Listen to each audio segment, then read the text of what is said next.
Welcome back to our class on Central Asian politics.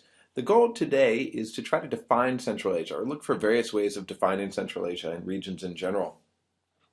I want to start just with the map, just to get you familiar with it once again.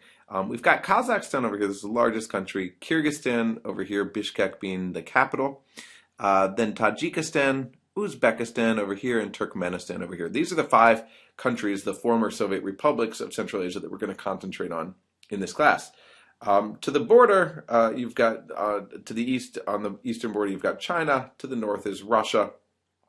To the south, you've got Iran, Afghanistan, and Pakistan, and then India further south. So here's a map that I could give to you, and you should be able to fill out very easily. Kazakhstan, Uzbekistan, Turkmenistan, Tajikistan, and Kyrgyzstan. Just five countries, very easy to put together. So again, the goal here is to consider various ways of defining a region in general and Central Asia in particular, and to understand the pitfalls inherent in trying to label Central Asia, how it fits into certain categories and doesn't into others. At the same time, I'm going to provide an overview, a basic orientation of who Central Asians are. So I want to start off with a couple stories about called Where Am I and Where Are You? And the first story, I'll just sort of show you a map. I remember back in 2000 when I was serving in the U.S. Embassy there, my wife left, and that night I was driving back from the airport. You have to understand that all the airplanes leave in the middle of the night. They leave at like 2, 3 in the morning. So you're always, every trip to the airport's in the middle of the night. And I just realized just how secluded and in the middle of nowhere I really felt at that period. It was pitch dark. It was quiet. You had farm animals walking around the capital in the middle of the night. And I remember thinking that this is surreal. It was almost too quiet.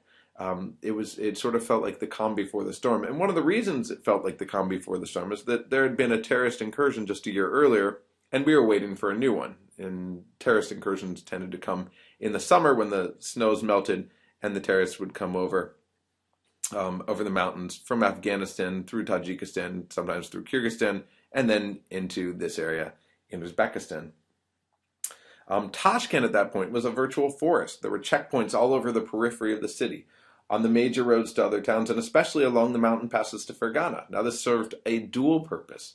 One, it was supposed to stop terrorists, but it was also a convenient place for police to shake you down for a bribe, which they did regularly. So that was the where am I sort of story.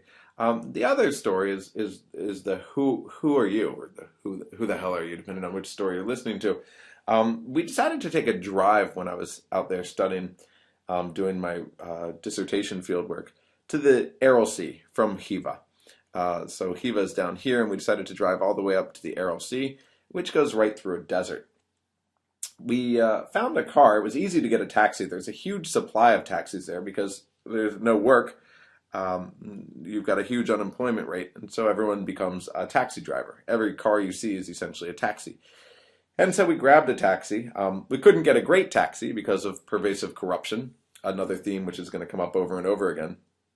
There was this guy, Kanisher, who ran the program that I was studying Uzbek at, and he pocketed our money. So we didn't have air conditioning as we were driving through this desert, crammed into this Tico. And there's this big guy, Jason, right in the middle. You can't see him here because that's not our Tico. But we decided to go see the Aral Sea. And as a little aside, this is what the Aral Sea looked like, about then. Here's what it looked like a couple years earlier, and here's what it looks like just a few years ago. These are all images I believe NASA took. So the Aral Sea is this incredible shrinking sea, and it's a catastrophe for the region, and potentially for the world, because it also plays into climate change. It's in part a result of climate change, but it also plays into climate change, and it's more a result of man-made disasters. But so, getting back to the story, we were driving through in the middle of the night, through this desert. So, picture this as us. It's just a picture I grabbed of someone else driving through the desert.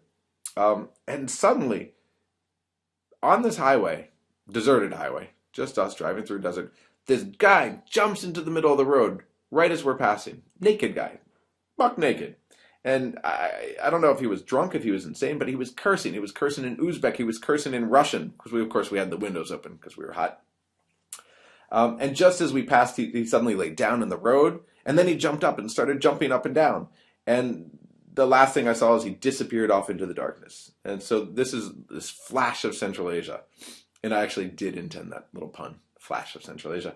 And for us, the question that we'll begin looking at today is, who are Central Asians? Who was this man? Should we understand him as a nomad going back to his roots, as a second or third worlder because he lives in poverty, a post-colonialist? I mean, he was probably drunk. The drunk tradition came from Russia, with all the other colonial baggage that Russia brought. Was he a post-communist with all the baggage that the communist era came with? Maybe he or his family was sent here from somewhere else. Maybe his grandparents or his parents were political exiles. Or maybe they had a good livelihood until the environment was destroyed by cotton. Or it was just a crazy guy, an alcoholic. And in other words, was this just an episode that could have happened anywhere? Well, so again, our big question is how we're going to define Central Asia. Thinking about the naked man in the back of your head.